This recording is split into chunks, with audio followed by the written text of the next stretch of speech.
우리 그리스도인들이 가장 원하는 것이 무엇이냐면 예수 그리스도를 닮는 것이죠. 예수님을 닮는 것이 우리가 교리에서 말할 때는 성화라고 합니다. 그런데 신앙의 연수가 오래되고 나이가 많이 들어가는데도 불구하고 우리 자신을 보면 왜 이렇게 예수님을 닮지 못하는지 모르겠어요. 그래서 많은 그리스도인들은 신앙생활을 오래 하다가 연수가 쌓이면 쌓일수록 더 예수님을 닮아가고자 하는 그런 마음이 충만해야 되는데 그냥 성화되기를 포기하고 마는 모습들을 보게 됩니다.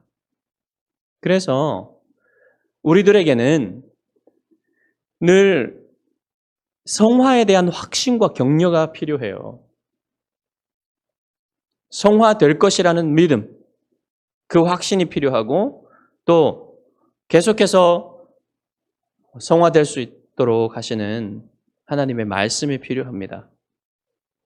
오늘 말씀은 바로 우리에게 이 성화에 대한 확신과 격려를 주는 말씀이에요. 오늘 본문이 여러분 우리가 이때까지 살펴본 언약의 책, 쭉 십계명 이후에 언약의 책을 우리가 살펴보고 있잖아요. 그 언약의 책의 마지막 내용입니다. 그리고 결론 부분입니다. 근데 이 언약의 책의 마지막 부분은 하나님의 약속을 담고 있어요.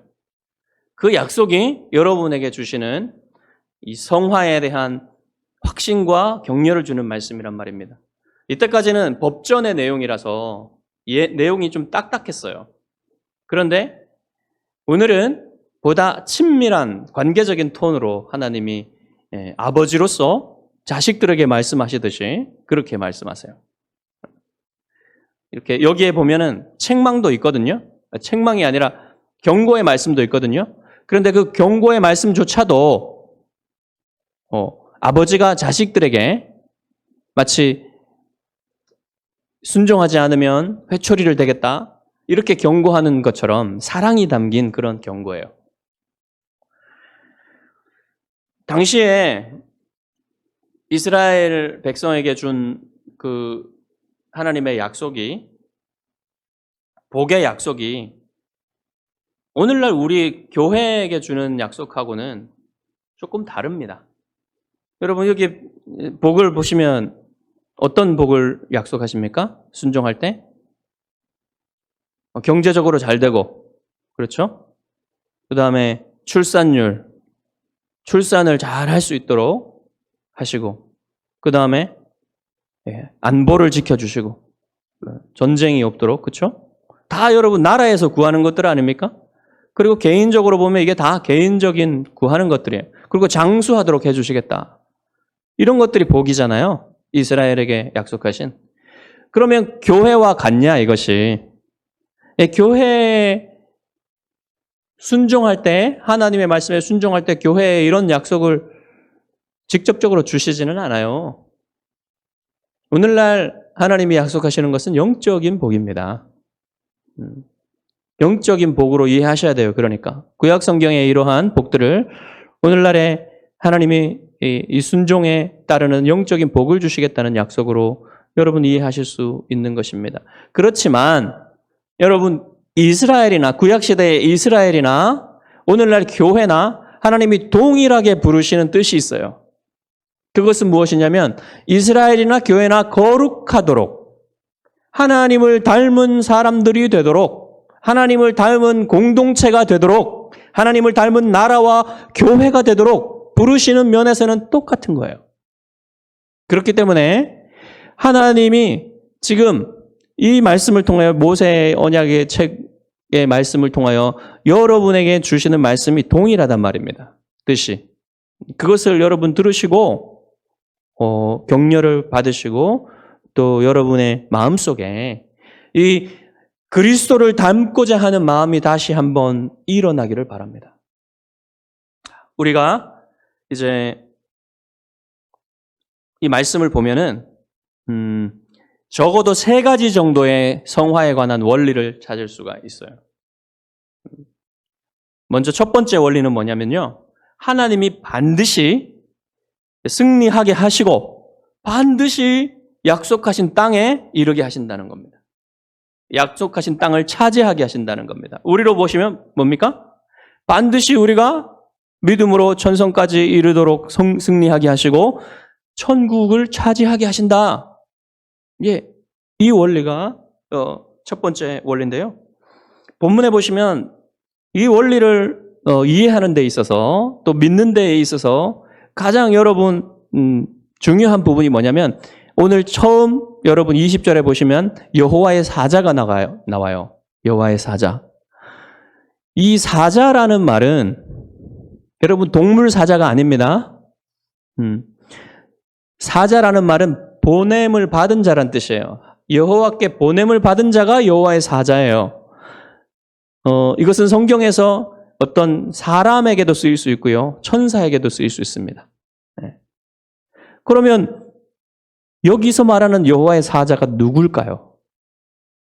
여기서 말씀하시는 여호와의 사자는 여러분도 예상하시겠지만 전에 우리가 출애굽기를 볼 때 불 붙는 가시나무 떨기, 불 붙지만 불타지 않는 가시나무 떨기 가운데서 자기를 나타내신 여호와의 사자. 그리고 무리바에서 목말라 죽어가는, 그래서 모세를 원망하고 하나님을 원망하는 백성에게 물을 내신 분. 그분이에요. 그분이 바로 성육신 하시기 전에 이스라엘 백성을 위해서, 그들을 구원하기 위해서 언제나 함께 하신 성자 하나님이시란 말입니다. 그것을 여러분 출애굽기를 쭉 읽으면서 계속 읽으면서 발견할 수 있어요. 여러분, 이 여호와의 사자께서 이스라엘을 구원하시기 위해서 언제나 함께 하셨다는 사실을 여러분 아실 수 있습니다. 성부 하나님은 아니에요. 왜냐하면 나의 사자, 여호와의 사자라고 말씀하시기 때문에 여호와께서 보내신 분이기 때문에 성부 하나님은 아니에요. 이분이 성부 하나님임을 알 수 있는 것이 21절에 보시면 나옵니다. 너희는 삼가 그의 목소리를 청종하고 그를 노엽게 하지 말라. 경고의 말씀이죠. 그가 너희의 허물을 용서하지 아니할 것은 내 이름이 그에게 있음이니라. 여러분, 이것을 볼 때 어떤 천사에게, 여러분 성경을 읽을 때 어떤 천사에게 이런 말씀을 하셨나요? 하나님이.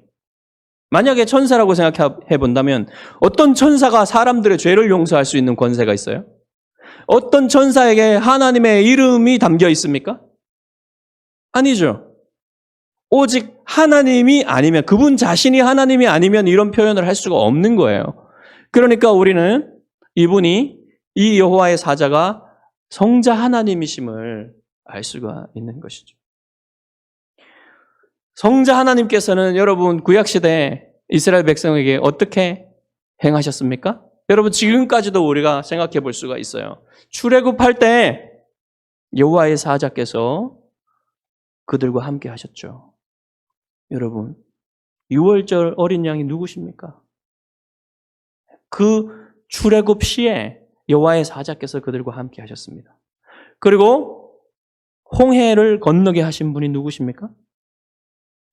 홍해에서 구름 기둥에서 그들 이스라엘과 애굽의 군대 사이를 막아선 분이 여호와의 사자예요.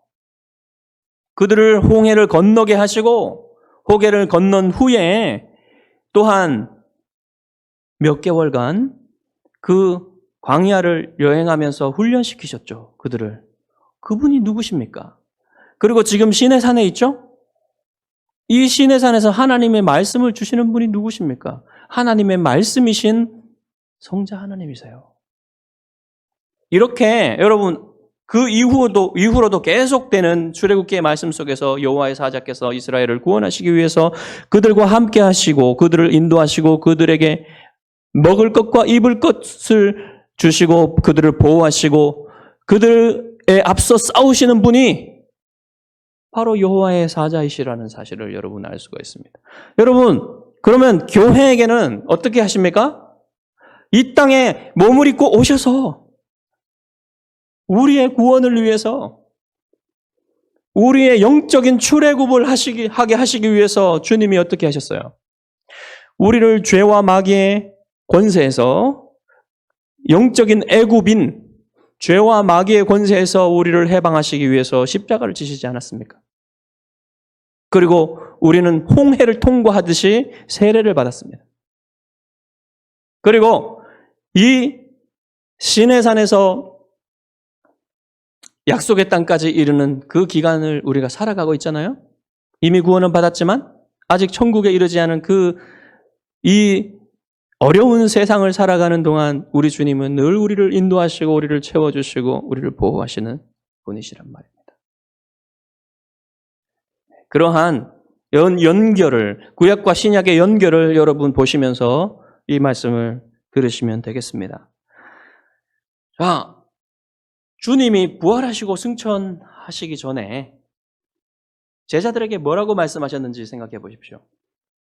하늘과 땅에 모든 권세를 내게 주셨으니 너희는 가서 모든 민족으로 제자를 삼아 내가 너희에게 분부한 모든 것을 가르쳐 지키게 하라.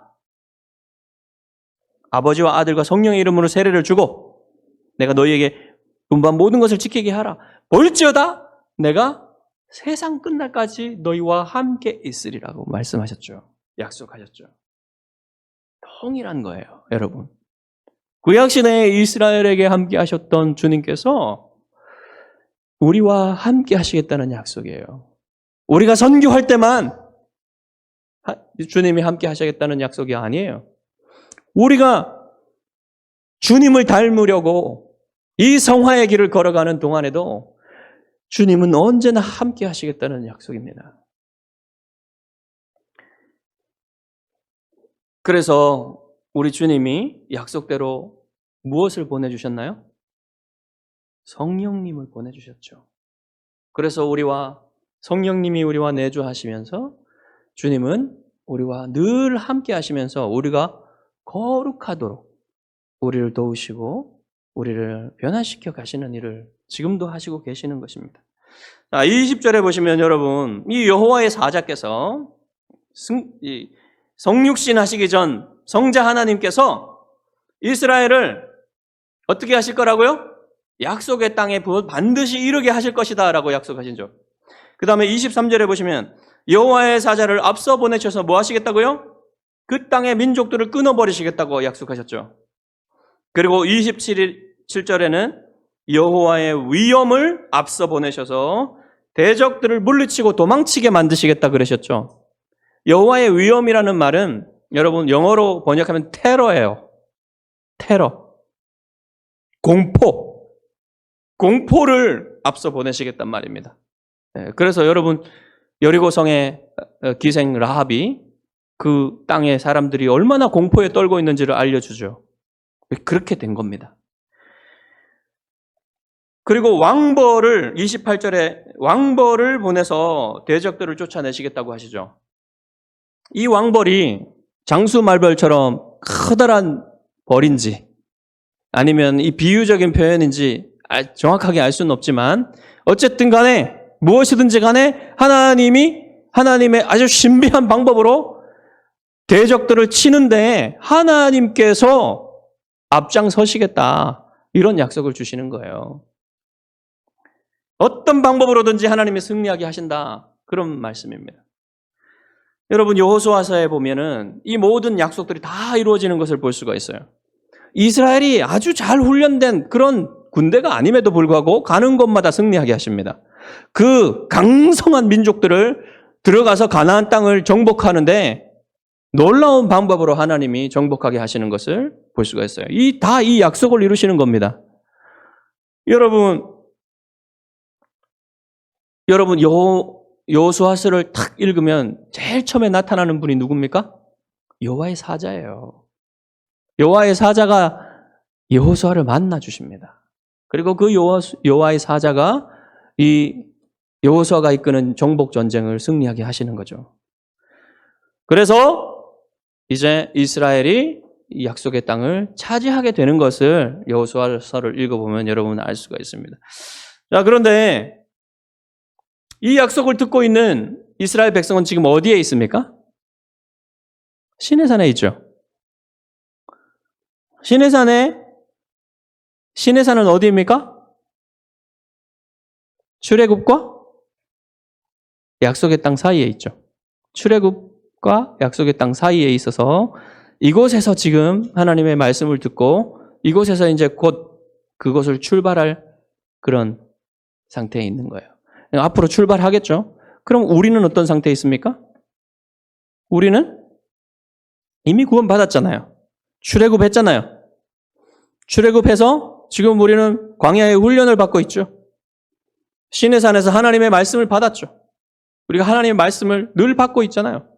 늘 알고 듣고 그러고 있잖아요.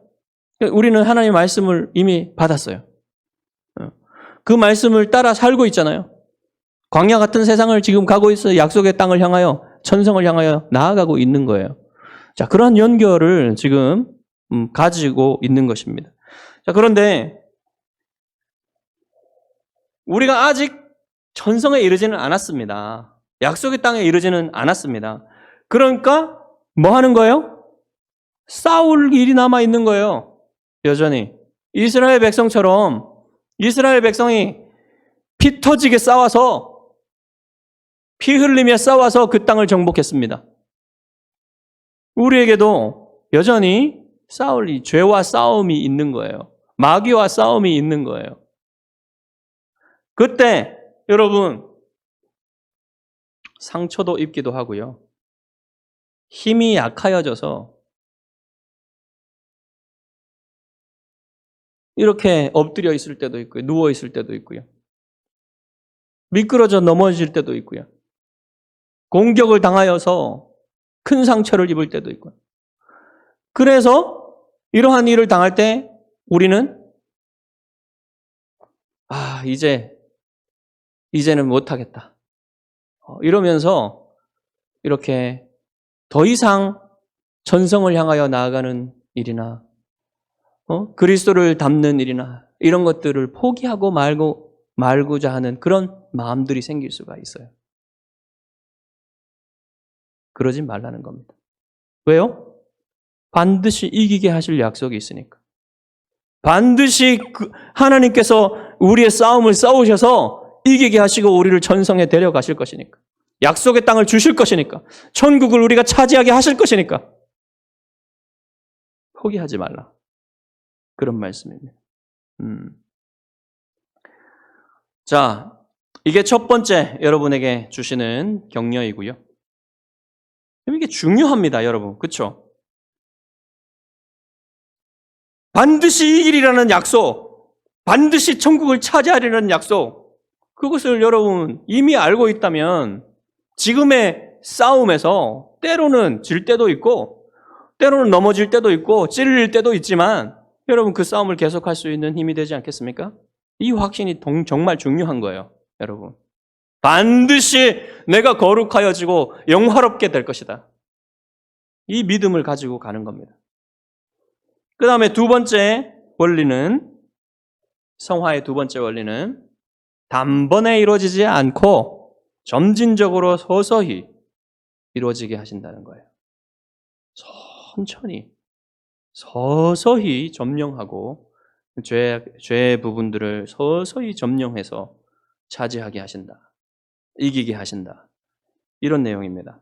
29절부터 31절에 그런 내용이 나와 있습니다. 29절에 보시면 여러분 여호와께서 그 사람들을 쫓아내시긴 하되 1년 안에 쫓아내시지는 않겠다고 얘기하시죠. 예. 그게 바로 이런 약속이에요. 이유는 뭡니까? 한꺼번에 다 쫓아내면 그 땅을 이스라엘 백성들이 다 차지하기도 전에 누가 차지하게 될 거라고요? 들짐승들이. 예. 들짐승들이 다 차지하게 되어서 그 땅이 살기 힘든 땅이 될 것이기 때문에 하나님이 그렇게 하지 않겠다고 하시는 겁니다. 그래서 조금씩 이스라엘이 그 땅을 다 차지할 때까지 그렇게 하겠다는 거예요. 그렇게 여러분 그 땅을 다 차지하게 되면 그 땅의 경계가 어떻게 되겠다고 하십니까? 자, 홍해에서부터 블레셋까지. 홍해는 여러분 이스라엘이 건넌 바다죠. 거기는 이제 이렇게 생각하시면 돼요. 이제 홍해 왼쪽 이쪽은 애굽의 땅이고 홍해 오른쪽부터는 이제 하나님이 약속하신 땅이다. 그리고 블레셋은 어디냐면 여러분 지중해 서쪽 해안이에요. 지금 팔레스타인 땅의 서쪽 해안이 그 땅이 여러분 이렇게 지중해와 홍해를 이어 보십시오. 어떻게 됩니까? 서쪽 경계가 되는 거예요. 약속의 땅에. 그리고 남북 쪽의 경계는 어떻게 된다고 하십니까? 광야로부터 강까지라 그래요. 광야는 어디냐면 이스라엘이 40년 동안 돌아다닌 그 시내 광야를 포함하는 그 광야입니다. 네, 그쪽을 주시고 그 다음에 그 위로 쫙 가나안 땅이 펼쳐져 있죠. 그 위로 쭉 올라가면 여러분 유프라테스 강이 나와요. 예, 그 강입니다. 이게 예, 유프라테스 강이 그 땅에서는 가장 중요한 강이에요. 그래서 그냥 그 강이라고 그래요.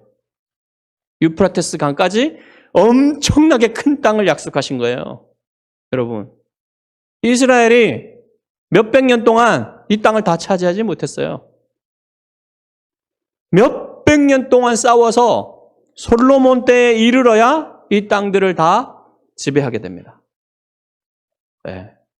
여러분 이 사실이 굉장히 중요한 역사적 교훈을 주는 거예요. 우리가 성화되는 데에 있어서. 이 역사가 우리 성화에 있어서도 중요한 원리가 되는 겁니다. 그러니까 여러분 이게 무엇을 말하는 거예요? 성화는 단번에 이루어지지 않는다. 오랜 세월 싸워야 된다. 그 땅의 백성들과 오랜 세월 싸워야 됐던 것처럼 우리도 우리 안에 있는 죄와 오랜 기간에 죽을 때까지 싸워야 되는 거예요. 그 서서히 이루어지는 거예요. 어떤 극적인 경험도 한 번에 그 사람을 온전한 사람으로 만들어주지 못하는 거예요. 여러분 이스라엘 백성이 여호수아서에 보면 여리고성에서 대승을 거두었죠. 여러분 이런 경험을 한 민족이 하나도 없습니다. 세상에. 그냥 7바퀴를 돌았는데 성이 무너진 거예요.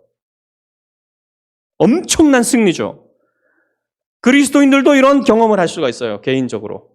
하나님 앞에서. 그러나 여러분 그 경험이 그 사람을 거룩하게 한 번에 만들어주지 못한다는 거.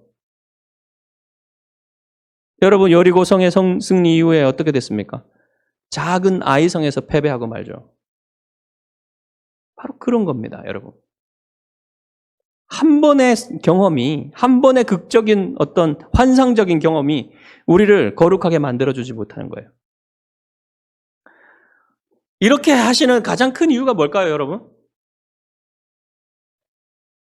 이렇게 하시는 가장 큰 이유는 우리의 죄 가운데 가장 큰 죄, 가장 깊은 죄가 이렇게 하는 방법으로는 여러분 끊어지지 않기 때문에 그래요. 그것이 무슨 죄입니까? 교만입니다, 여러분.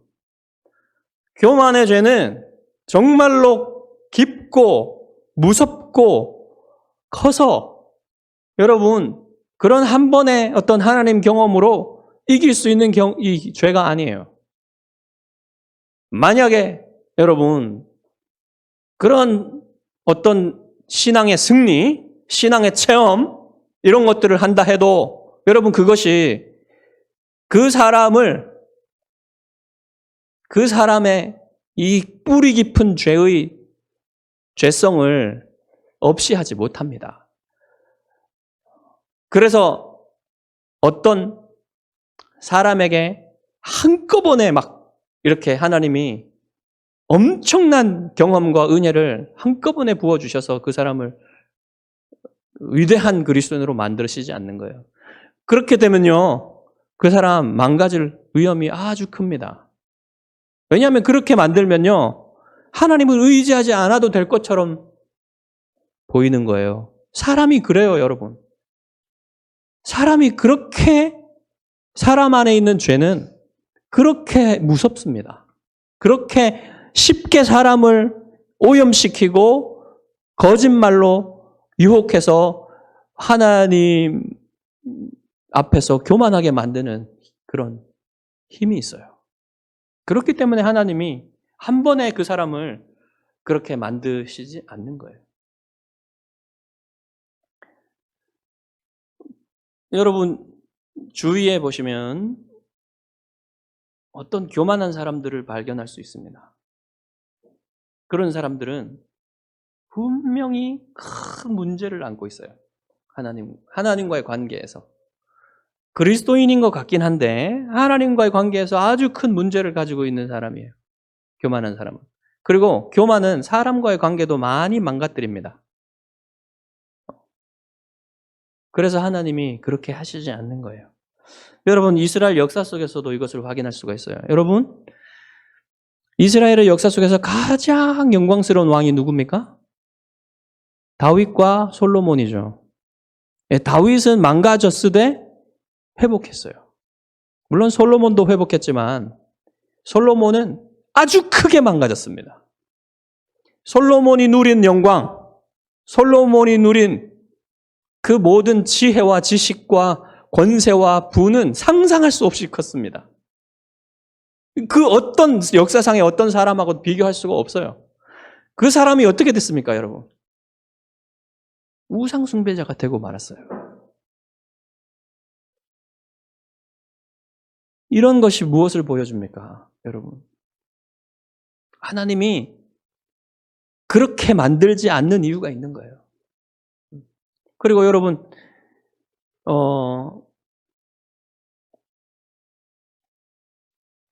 죄로 오염된 인간의 마음은 하나님이 주신 승리도 자기 교만의 재료로 만들어요. 그렇기 때문에 하나님이 아주 그런 우리에게 경험을 주실 때나 승리를 주실 때 이런 모든 것들을 생각하시는 겁니다.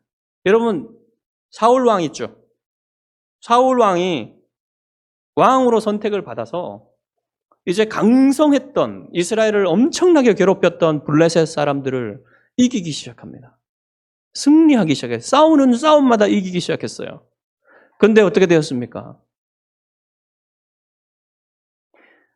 제사장만이 집례할 수 있는 제사를 자기가 직접 드린 거예요.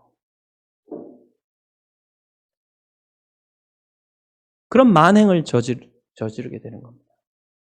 여러분 다윗은 그런 짓을 하지 않았어요. 어떤 경우에도. 이렇게 여러분 사람은 그 자기에게 주신 승리로 말미암아 교만해질 수 있고 그래서 파괴될 수 있는 가능성이 아주 커요. 여러분 물론 신앙의 길에는 이 실패도 큰 도움이 될 수가 있습니다.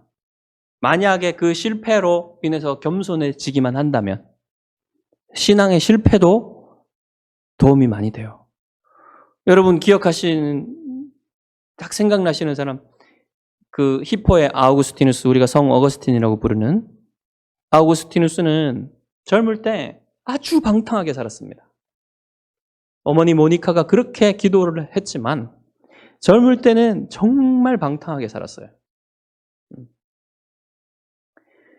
근데 그 경험이요, 회심한 이후에 이 사람이 그동안 그때까지 있었던 그 초대교회로부터 3세기가 지나가는 동안에 있었던 그 신학에 있어서요, 죄와 은혜에 관한 부분을 아주 탁월하게 정리하는 신학자가 되는 거예요. 그래서 여러분 종교개혁자들이 이 성 어거스틴의 신학에 많이 의지합니다. 그런 도움이 되었어요.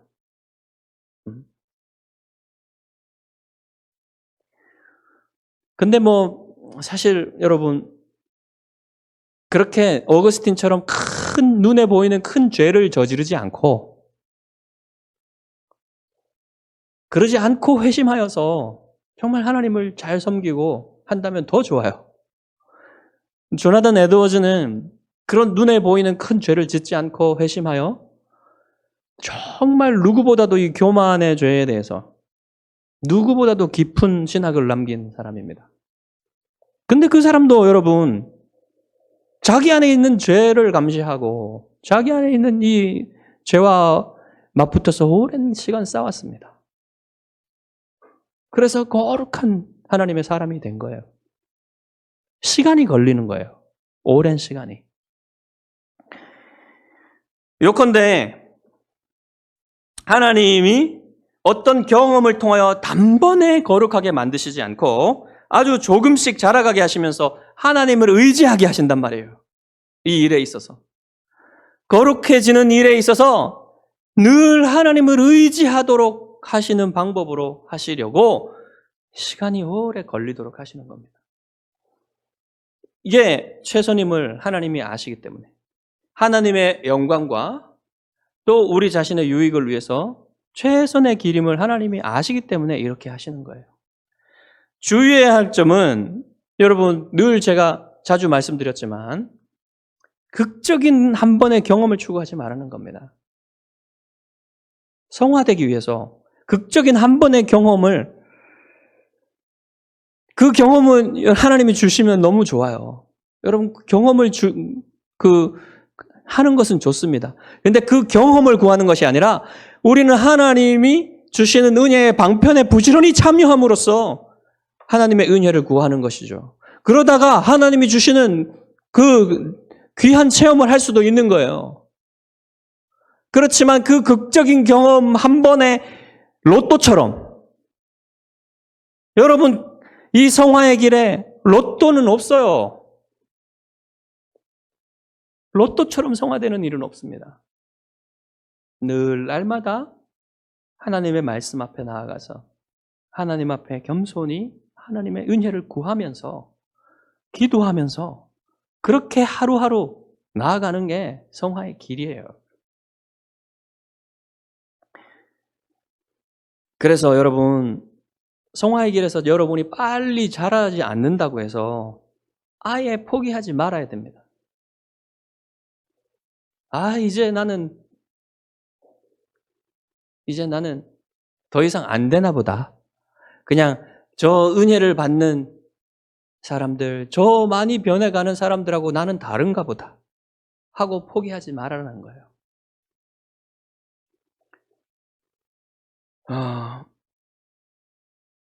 자기 자신을 봐도 여러분 그럴 수 있지만 다른 사람들을 보면서도 그럴 수 있어요. 교회에 나와서 공동체 생활을 하면서 아니 교회는 왜 이렇게 안 변하는 거지? 아니 이 성도들은 왜 이렇게 안 변하는 거야? 어제나 오늘이나 작년이나 내년이나 똑같겠네 하면서 그냥 포기해버리는 거죠. 공동체에 대한 생각, 기대, 자기 자신의 성화에 대한 기대도 모두 포기해버리고 그냥 살아가는 그런 그리스도인으로 만족해버리는 그런 포기를 하지 말라는 말씀입니다. 여러분 조금씩 자라가요. 하나님이 그렇게 해 가시고 계십니다. 그것을 믿으십시오. 그래서 한 10년 제가 말씀드린 한 10년 지나서 돌아보면 이런 부분에 조금 거룩해진 부분이 있네 라는 것을 발견하게 되는 거예요. 그런데 매일매일 그렇게 믿음으로 살려고 노력했던 사람에게 찾아오는 것입니다. 그런 열매가. 물론 은혜의 방편에 좀 더 마음을 다 들여서 그렇게 부지런히 은혜의 방편에 하나님 말씀에 기도에 나아갔던 사람들 그 사람들에게는 이 열매가요 성화의 열매가 더 분명하고 더 빠르게 나타납니다. 그것은 여러분 그 공의로운 거예요. 하나님의 공의로운 성품에 맞는 것이죠. 그래서 중요한 것은 포기하지 않고 매일매일 조금씩 하나님을 닮아가고 그리스도를 닮아가는 그 길을 가는 거예요. 여러분. 영어 공부를 할 때도요. 한 번에 하루에 15시간씩 공부하고 그리고 나서는 한 달간 쉬고 또 하루에 15시간 공부하고 또 한 달간 쉬고 이렇게 하면 안 좋습니다. 여러분. 영어 공부는 그래요. 수학은 몰라도. 성화의 길도 마찬가지입니다. 여러분 한번 기쁘다 하고 좋은 경험하고 그 다음 또 한 몇 달간 퍼져 있다가 이런 게 아니란 말입니다. 지루한 싸움인 것 같지만 매일매일 싸워가는 거예요.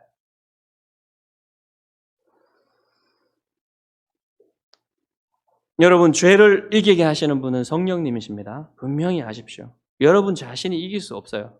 어떤 경우에도 여러분 자신이 죄를 이길 수 있는 힘은 없습니다. 하지만 죄와 맞붙어서 열심히 싸우는 사람을 성령님이 도우세요. 그 사실을 잊지 마십시오. 하나님은 이스라엘이 순종할 때 복을 약속하셨죠. 이 복들은 거의 외적인 복들입니다. 그러나 오늘날 우리 교회에게 약속하시는 복들은 영적인 복들이에요. 영적인 복이 뭐겠습니까, 여러분? 이러한 성화의 길에서 열매들을 발견하는 거예요. 자기 안에서. 그 영적인 복이 얼마나 좋은 것인지 여러분 경험하시길 바랍니다. 죄에서 자유한 기쁨. 죄인은요, 하나님의 은혜를 경험하기 전에는요, 이 죄에서 자유한 기쁨을 전혀 알 수가 없어요. 그러나 그리스도인들은 이 죄에서 자유한 기쁨을 알기 때문에 너무너무 행복하고 이 자유한 기쁨이 완전해지는 그날을 기다리는 겁니다.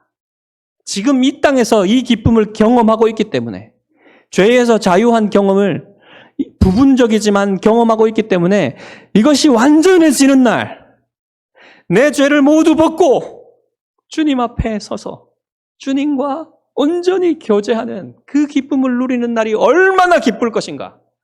이것을 기대하기 때문에, 소망하기 때문에 이 땅에서 날마다 여러분 조금씩 그 죄와 싸워서 승리하고 죄에서 자유한 그 기쁨을 누리고자 하는 거예요.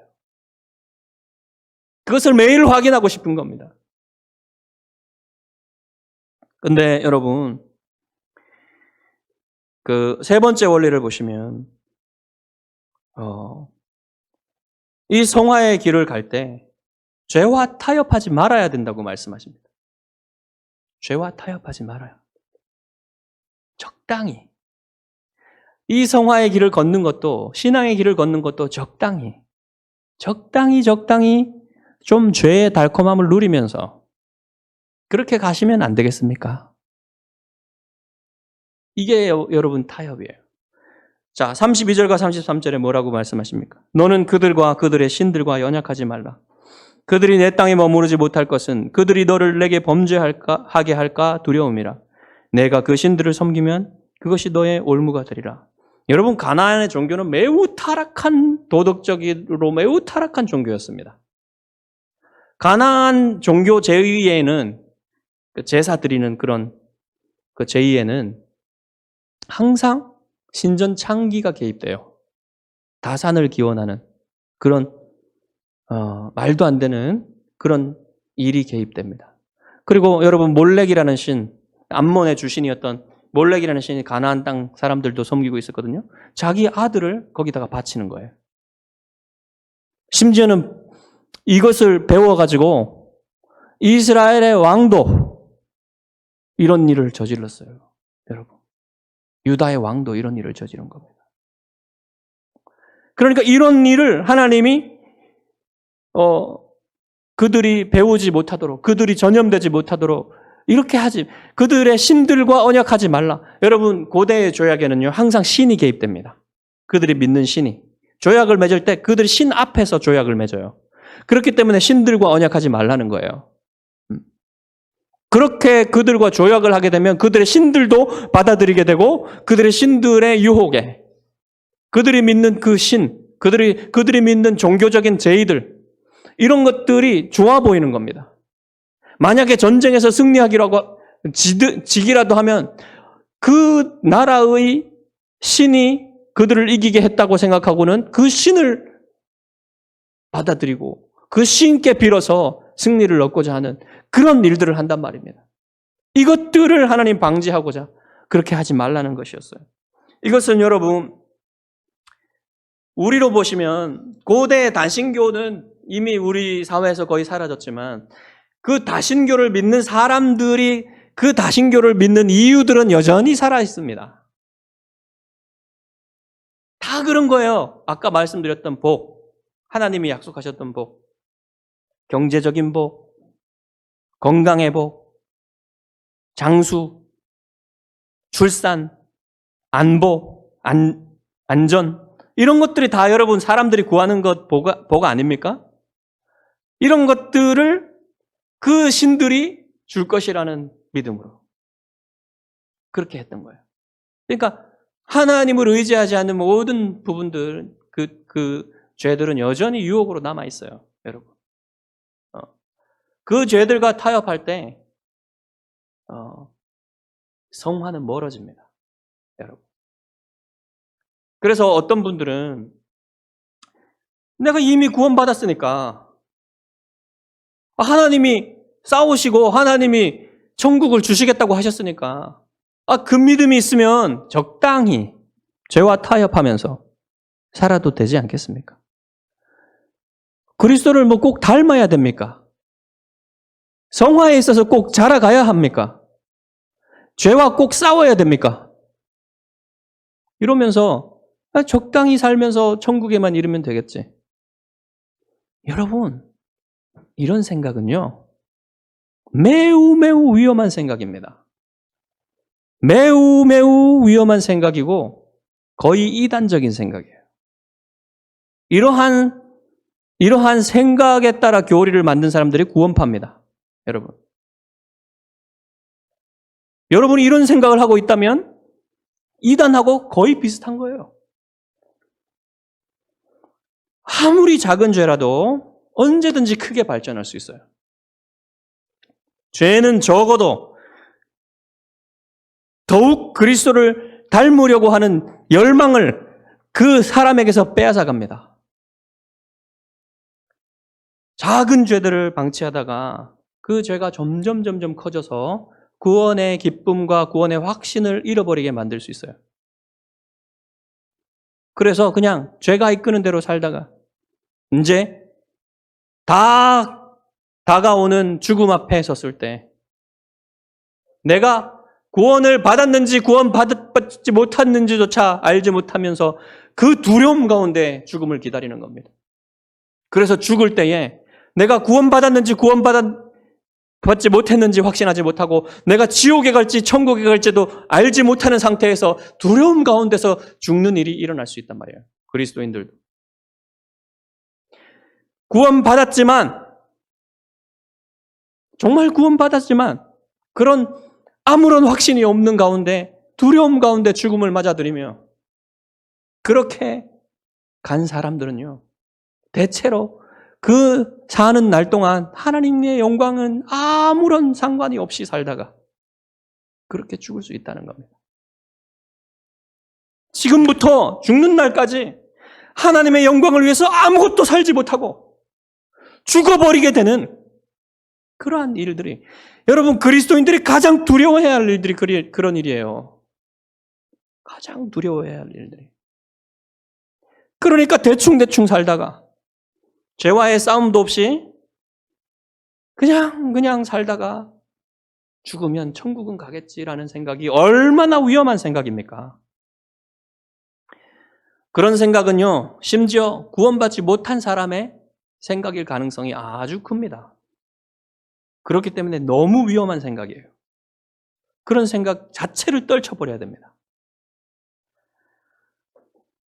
죄와 타협하고 싸우지 않으면 충분히 그렇게 될 가능성이 있어요. 그래서 성령님께서 원하시는 것이라면 죄가 주는 달콤함을 그런 타협, 유혹을 단호히 끊어버리겠다. 이런 결단을 하셔야 됩니다. 여러분, 세상 사람들이 하는 뒷담 화나 거짓말, 작은 죄처럼 보이죠? 그렇지만 여러분, 그런 것들이 그냥 아무렇지 않게 다루어지면 내 속에서 그게 자기의 인격이 됩니다. 고착화돼요. 그래서 그것이 또 다른 죄를 부르는 힘이 됩니다. 여러분, 단백질이 과잉되면요, 암을 키우는 영양소로 사용되죠? 그처럼 내 안에서 해결되지 않은, 내 안에서 싸워지지 않는, 그냥 방치된 죄는 마치 과잉된 단백질처럼 암덩어리를 키우는, 죄의 암덩어리를 키우는 영양소가 될 수 있습니다. 그러므로 여러분, 눈에 보이지 않는 죄, 그리고 눈에 보이는 죄, 모두 여러분 눈에 불을 켜고 그런 죄들을 찾아보고 점검하며 싸워야 돼요. 그냥 눈에 보이지 않는 죄만 짓지 않으면 된다라는 생각을 버려야 됩니다. 작은 죄라도 나 자신에게서 늘 하나님의 말씀의 거울 앞에서 자기를 들여다보십시오. 그리고 거기에서 작은 죄라도 발견되면, 흠과 티가 발견되면 매일매일 세수를 하듯이, 샤워를 하듯이 씻어내려고 노력하십시오. 그럴 때에 성령께서는 여러분을 도우셔서 여러분 안에 있는 죄들을 이기게 하시고 여러분이 날마다 조금씩 그리스도를 닮아가는 사람으로 만들어 가실 것을 믿으시기 바랍니다. 기도하겠습니다.